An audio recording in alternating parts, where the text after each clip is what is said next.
ٹھیک ہے، یعنی مقامی طور پر شان نزول کے حساب سے اولین مخاطب ان کے وہی تھے، اس میں تو کوئی شک و شبہ نہیں ہے. لیکن ہمیں اس وقت یعنی قرآن تو آپ کو پتا ہے کہ یہ تو تا قیامت کے لیے ہدایت ہے، رہتی دنیا تک کے لیے یہ کتاب ہدایت ہے. اور اللہ تعالیٰ نے اگر نہ کہا ہوتا کہ لقد انزلنا الیکم کتابا فیہ ذکرکم وَلَقَدْ يَسَّرْنَا الْقُرْآنَ لِلذِّكْرِ فَهَلْ مِن مُدَّكِرٍ، اگر اس قبیل کی کوئی آیت نہ ہوتی. اور یعنی دیکھیں اسی صورت میں آیت نمبر 3 میں ہم نے پڑھا تھا کہ اتبعوا ما انزل الیکم من ربکم، تم پیروی کرو یعنی اس کلام کی. آیت نمبر 3 میں اتبعوا ما انزل الیکم من ربکم ولا تتبعوا من دونہ اولیاء قلیلا ما تذکرون.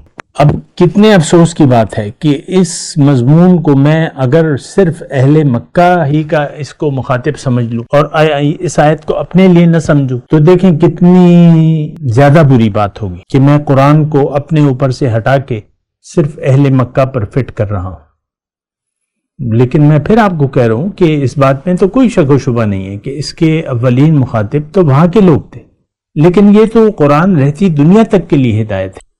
لہٰذا میں آپ سے یہ کہہ رہا ہوں، میں گزارش آپ سے یہ کر رہا ہوں کہ ان آیات کو اپنے لیے سمجھیں.